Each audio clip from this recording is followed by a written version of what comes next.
back to Learn English Daily Podcast. It's your favorite host duo, Max and Jane. Hey everyone. We're so glad you're here. Today we're diving into a topic that's super relatable, but also a little uncomfortable for a lot of us.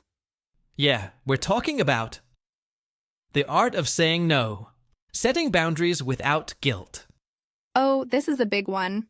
I think we've all been in situations where we've said yes when we really wanted to say no. Absolutely.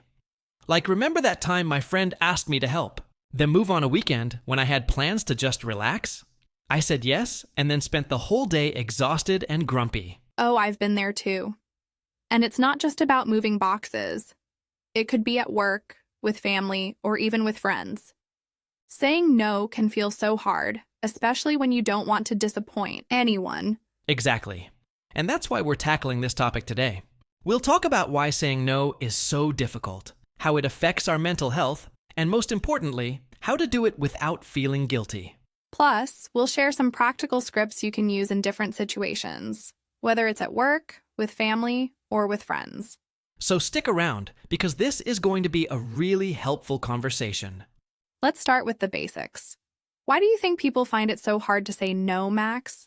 I think it's because we don't want to let people down. Like, if someone asks for help, saying no can feel like you're being selfish or uncaring. That's so true. And there's also this fear of conflict, right? Like, what if they get mad at you or think less of you? Exactly. I've definitely worried about that. Like, what if they stop asking me for things altogether? That's a valid concern. In fact, research from the University of California, Berkeley shows that many people struggle to say no because they fear damaging relationships or being seen as unkind. That makes sense. But here's the thing. Saying yes when you really mean no can lead to resentment and burnout. Absolutely. And that's where the fear of disappointing others comes in. We worry so much about how others will react that we forget to prioritize our own needs. It's like we're putting everyone else's happiness above our own. Exactly. And while it's great to be kind and helpful, it's also important to remember that your time and energy matter, too. So, Jane, what happens if we keep saying yes when we should be saying no? Well, Max, weak boundaries can have a huge impact on your mental health. A study from the American Psychological Association found that people who struggle to set boundaries are more likely to experience stress, anxiety, and even depression. Wow, that's serious. It is. When you constantly put others' needs before your own, you're essentially telling yourself that your time and energy don't matter. Over time, this can lead to feelings of overwhelm and even burnout. That makes sense. I've definitely felt overwhelmed when I've taken on too much. Exactly. And here's the thing. Setting boundaries isn't selfish. It's actually a form of self-care. When you say no to things that drain you, you're saying yes to your own well-being. That's such a good way to look at it. It's not about being rude or uncaring. It's about protecting your mental health. Exactly. And the more you practice setting boundaries, the easier it becomes. Okay, so how do we say no without feeling guilty or damaging relationships? Great question. The key is to be assertive but kind. According to Dr. Susan David, a psychologist at Harvard Medical School, assertiveness is about expressing your needs clearly and respectfully, without being aggressive or passive. So it's not about being rude, but it's also not about apologizing too much, right? Exactly. For example, instead of saying, "I'm so sorry, but I can't help you," you could say, "I appreciate you thinking of me, but I won't be able to help with that right now." Oh, that sounds so much better. It's polite but firm. Right. And here's a pro tip. Offer an alternative if you can.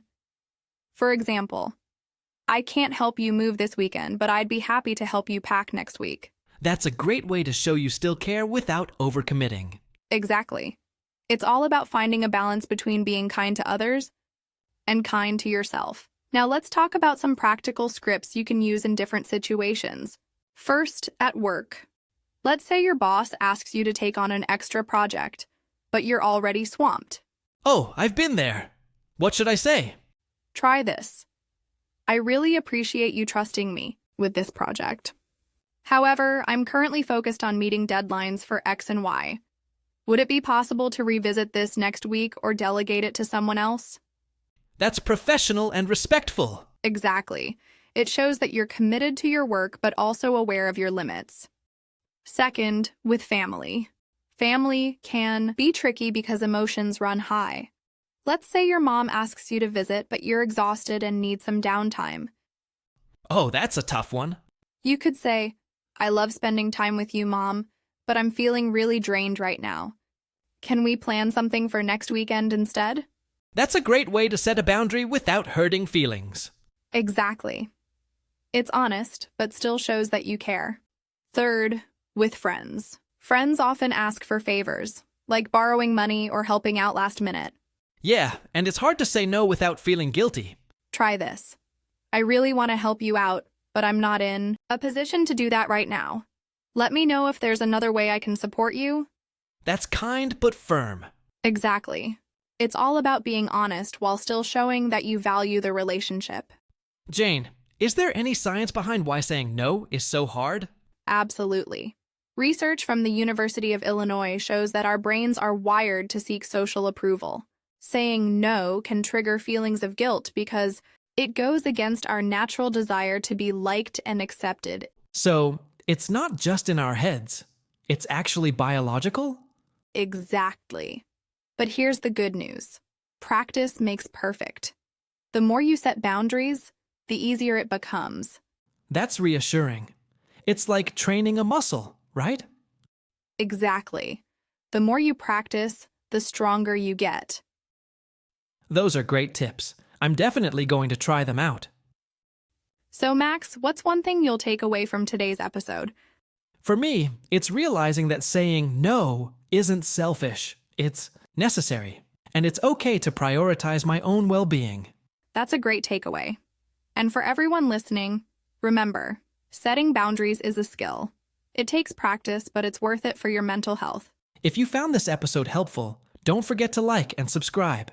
And let us know in the comments, what's one situation where you struggle to say no? What's one small step you can take to set a boundary? Thanks for tuning in, everyone. Take care of yourselves, and we'll see you next time. Bye, everyone.